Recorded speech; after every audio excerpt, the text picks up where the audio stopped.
श्री लालचंद कटारिया कृषि मंत्री।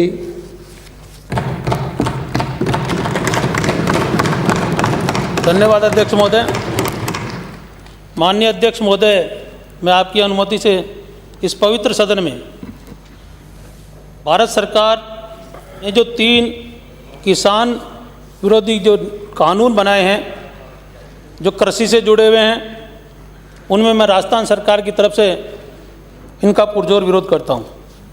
अध्यक्ष महोदय, हम सभी को मालूम है कि इस कोरोना काल में, इस कोरोना महामारी में देश और दुनिया के जो हालात हैं और जो बने हुए हैं, उसके अंदर भारत सरकार ने एक किसान विरोधी 3 कानून लाकर किसान परिवारों पे, देश की एक बहुत बड़ी आबादी पे एक प्रकार से कुठाराघात किया है। मैं इसकी निंदा करता हूं।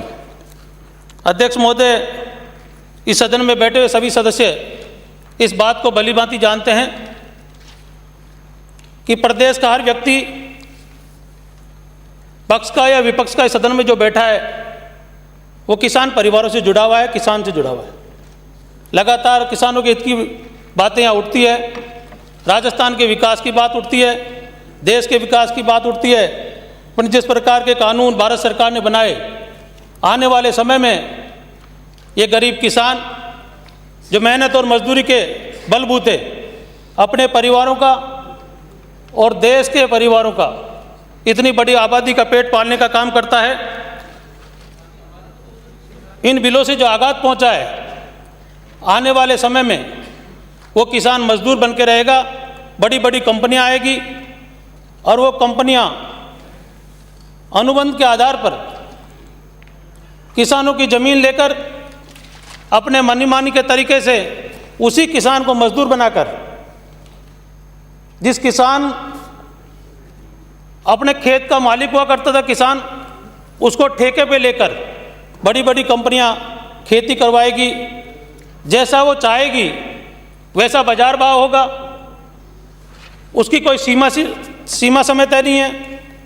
मंडियां ख़त्म कर दी गई है देश की आज़ादी के बाद में, चाहे कोई भी सरकारें आई हो।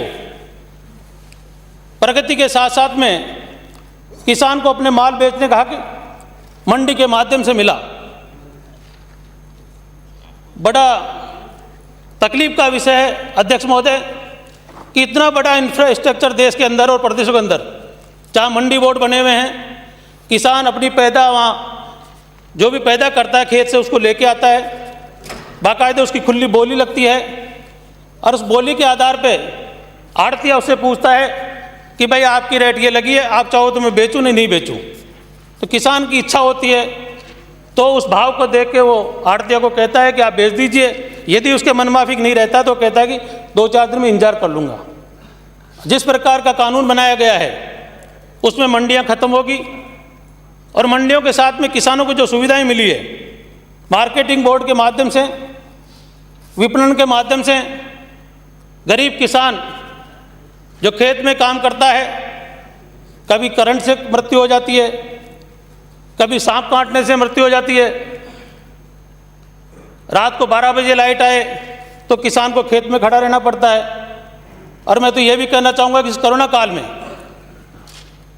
मीडिया के माध्यम से जो खबरें हम पढ़ते हैं, देश के आंकड़े जो आते हैं कि जीडीपी और विकास दर में हर क्षेत्र में कमी आई है, पर जिस प्रकार से किसान ने इस विकास दर को संभाला, देश को ताकत दी, प्रदेश को ताकत दी, आज इस कोरोना काल में भी यदि विकास की गति को कोई आगे बढ़ा रहा है तो खेत में खड़ा हुआ किसान बढ़ा रहा है। ये जो बिल आए हैं, एमएसपी का कोई अता पता नहीं है, एमएसपी का क्या रहेगा इसका कोई खुलासा नहीं है। न्यूनतम समर्थन मूल्य भारत सरकार लागू करती है और आज दिन तक इस बात का पता नहीं है कि यह किस तरह से लागू रहेगी। मंडी में जो व्यापार हो रहा था, अध्यक्ष महोदय मैं आंकड़े बताऊं आपको, मुझे अच्छी तरह पता है, मैं आड़त का काम कर चुका हूं चांदपोल मंडी के अंदर। आज की तारीख में मैंने कल मालूम किया वहाँ 7,000 व्यापारी लाइसेंसदारी है और आप अंदाजा लगाओ कि एक दुकान पर यदि 10 व्यक्ति भी काम करते हैं तो 7,000 के आसपास लोग वहाँ पर डे अपनी रोटी रोजी करते हैं। तो उसमें पल्लेदार भी है, चाय वाला भी है, टायर पंचर वाला भी है, ये दलाल भी हैं जो बोली लगाते हैं और दूसरे प्रदेशों में माल बेचते हैं, उनकी रोजी रोटी भी जुड़ी हुई है। और जो मालिक है वो अपने परिवार के साथ वहाँ बैठता है, किसान वहाँ आता है, ढाबे पे खाना खाता है, उसके साथ में कचौरी भी खाता है, वो लोग भी इसके साथ में, इस धंधे के साथ में पल रहे थे। इन सब लोगों को यदि जोड़ें तो पूरे देश के अंदर और प्रदेश के अंदर लाखों लोग बेरोजगार हो रहे हैं। इसके बारे में कोई विचार नहीं किया गया। ठीक है, बड़ी बड़ी कंपनियां आएगी, वो गांव में माल खरीदेगी, पैन कार्ड के माध्यम से आपने उनको अलाउ किया है। मेरे समझ में नहीं आ रही अध्यक्ष महोदय कि आज गांव का आदमी जो 50 साल से उस आड़त के दुकान से जुड़ा हुआ था, ऐसी ऐसी मंडियां हैं जहां आदमी, व्यापारी और किसान का तालमेल इतना बढ़िया है कि सालाना में 10-10, 15-15 लाख उधारी का लेके किसान अपने परिवारों की शादी करता है, और जब फसल आती है तो आड़तिया को ब्याज से ही तो पैसा चुकाता है। रात को यदि हारी बीमारी हो और किसी प्रकार के पैसे की आवश्यकता हो गई तो एक चलता फिरता एटीएम का काम आड़तिया करता है। वो सेठ जी के जाके पैसे मांगता कि फसल आएगी जब कटवा दूंगा, मेरे को इमरजेंसी हो गई, मेरे घर में बीमारी है या परेशानी है, तो वो आड़तिया उसकी मदद करता है। अध्यक्ष महोदय, बड़ी बड़ी कंपनियां आएगी, कहाँ तो एटीएम होगा, उनका जो एग्रीमेंट होगा, जो अनुबंध होगा, संविदा पे जो ठेका होगा, उसकी लिखापढ़ी कैसी होगी।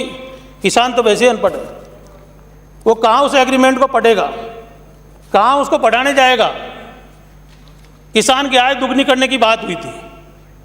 अध्यक्ष महोदय, कोरोना काल में जिस प्रकार से पलायन हुआ है सब प्रदेशों के अंदर, पढ़ने वाली जो नौजवान पीढ़ी है, मैं तो बड़ा उदाहरण दूं, अपने कोटा का देख लीजिए हाल।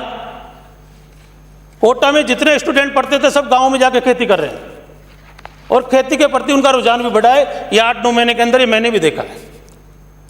वो लोग खेती में रुचि लेने लगे, उनको ये मालूम चला कि हो सकता है समय और ख़राब आए, कोरोना कितने दिन चले, तो उन्होंने घर में जाके खेती का काम संभाला। उसके साथ भी पशुधन जुड़ा हुआ है। कहीं इस बिल में इस बात का मालूम अता पता नहीं है कि इस खेती के साथ में जो पशुधन है उसका क्या होगा। अध्यक्ष महोदय, सब स्टेटों के अंदर कोऑपरेटिव के माध्यम से किसान खेती के साथ में पशुधन पालता है, उस दूध को ले जाके डेयरी के बूथ में देता है, और उस बूथ से जब कलेक्शन होकर दूध आगे जाता है तो उसे मदर डेयरी हो, अमूल हो, सरस हो, हर स्टेट की अपनी अलग अलग डेयरियाँ और अपने कोऑपरेटिव सेक्टर की डेयरियाँ बनी हुई है। और अमूल का तो पूरे देश के अंदर नाम है, दुनिया में नाम है। मेरे समझ में नहीं आ रहा कि इन किसानों के साथ में उस पशुधन का क्या होगा। किसान तो ठीक है, मजदूरी वहाँ कर लेगा, बड़े बड़े गांव के गांव जब अनुबंधन में हो जाएंगे तो मजबूरन किसान को पशु बेचना पड़ेगा। और यदि वो पशु बेचता भी नहीं है तो उसको चारा उन बड़ी कंपनियों से वापस खरीदना पड़ेगा, जो मूल्य वो तय करेंगे उसमें वो अपने पशुधन को पालने का काम करेगा। तो मुझे लगता है कि अध्यक्ष महोदय, भारत सरकार ये बिल लेके आई है, न राज्य सरकारों से पूछा गया, न सामाजिक संगठनों से पूछा गया, न किसान संगठनों से पूछा गया, न व्यापारिक संगठनों से पूछा गया। बहुत बड़ा तबका व्यापारी मेरे पास, व्यापार संगठन के लोग आए थे, उन्होंने कहा कि आपकी सरकार विरोध नहीं कर रही, हम ठगे से महसूस कर रहे हैं, हमारे थड़े खाली हो जाएंगे, किसान का हमारा जो तालमेल था वो ख़त्म हो जाएगा, और जो बड़ी बड़ी कंपनियां हैं वो गांव में जाके मनमानी रूप से किसान का अनाज खरीदेगी। भंडारण की कोई व्यवस्था नहीं है, उसके बारे में कोई खुलासा नहीं किया। एफसीआई जैसी बड़ी कंपनी है जो आज भंडारण करती है, उसका क्या होगा। तो कुल मिला के अध्यक्ष महोदय, ये जो बिल भारत सरकार लेके आई है उससे ऐसा लगता है कि अनान फनान में लेके आई है, कोरोना काल का फ़ायदा उठाया गया है, किसान अपने आप में ठगा सा महसूस कर रहा है। अनेक प्रदेशों की सरकारें और वहाँ के किसान संगठन सड़कों पे उतरे हुए हैं, आंदोलन लगातार जारी हैं, पर भारत सरकार की तरफ से इसका कोई जवाब नहीं दिया जा रहा। मुझे बड़ी पीड़ा है इस बात की कि किसानों की आय दुगनी करने वाली सरकार आज किसानों पे जिस प्रकार का बिल तोप के कानून बना है, निश्चित तौर से आने वाले समय में इसका विपरीत प्रभाव पड़ेगा, किसान कमज़ोर होगा। अध्यक्ष महोदय, राजस्थान में किसान की डेथ हो जाती है, आज मार्केटिंग बोर्ड के माध्यम से हम उसको 2 लाख रुपए देते हैं, और यदि अंग भंग हो जाता है तो 5,000 से 50,000 रुपये सरकार देने का काम करती है। उसका कहीं लेखा जोखा नहीं है। जिसको 4 बोरी छोटा सीमांत और लघु काश्तकार है, जिसके 2-4 बोरी होती है, वो गरीब किसान कहीं अपनी 2 बोरी बेच कर अपना काम चलाता है। ये बड़ी जब कंपनियां आएगी तो कहाँ तो माल बेचने जाएगा, और यदि वो माल बेचने के लिए किसी को गांव में कहेगा तो कहेंगे भाई फलां कंपनी का बड़ा अधिकारी यहाँ बैठा है, उसका आप बात कर लो, और वो अपनी मनमानी रेट लगाएगा और उसको मजबूरन उस पर बेचना पड़ेगा। तो ये मंडियों को ख़त्म करने का काम, व्यापारियों को ख़त्म करने का काम, मजदूरों के बारे में बिल्कुल नहीं सोचा गया। और मैं तो ये भी कहना चाहूँगा कि आज जितनी भी बड़ी मंडियाँ हैं, हर मंडी के अंदर बैंक की शाखाएँ हैं, और सब राष्ट्रीयकृत बैंक हैं और ग्रामीण बैंक है। ऐसी कोई मंडी नहीं है जहाँ इनकी शाखाएँ नहीं हो। वहाँ के कर्मचारी फालतू हो जाएंगे, बैंक डूब जाएंगे, बैंकों में जो लेन देन है वो बंद हो जाएगा, तो शाखाएँ बंद हो जाएगी जहाँ से किसानों को और व्यापारियों को रोज़ का लेन देन होता था। तो मेरा आपसे निवेदन है कि ये जो बिल भारत सरकार लेके आई है, मैं राजस्थान सरकार की तरफ से इसका पुरजोर विरोध करता हूँ और निवेदन करता हूँ सदन के माध्यम से कि इस कानून को वापस लें, जो किसानों के विरोधी है, किसान को कमज़ोर करने वाला है। और यदि देश में किसान कमज़ोर होगा तो अध्यक्ष महोदय, मैं निश्चित तौर पे कह सकता हूँ कि आने वाला समय और भी कठिन होगा देश और प्रदेश के लिए। इस कोरोना काल के अंदर जो महामारी चल रही है, आम आदमी का जीना वैसे दुभर है। जितनी मौतें इस कोरोना काल में हुई है उसमें किसान अभी बचा हुआ है, क्यों गाँव में मेहनत कर रहा है, शहरों में इसका प्रभाव ज़्यादा है। और मैं तो ये भी कहना चाहूँगा कि इसका विरोध इनकी पार्टी के, भारत सरकार के साथ में जो लोग थे उन्होंने भी विरोध किया है। जो इनके पार्टी के संबंध में थे उन लोगों ने इस्तीफे दिए हैं। मेरा निवेदन है सदन के माध्यम से कि भारत सरकार इस पर पुनर्विचार करे और ये जो किसान विरोधी बिल लेके आए हैं इसको वापस ले। यही बातें कहते हुए मैं अपनी वाणी को विराम देता हूँ। और मैं सबसे अपील करना चाहूँगा, ये कोई राजनीतिक मुद्दा नहीं है, हम सब लोग किसान परिवारों के लोग हैं, इस पर विचार करें और जो आज ये प्रस्ताव विरोध में राजस्थान सरकार लेके आई है उसका समर्थन करें। जय हिंद, नमस्कार।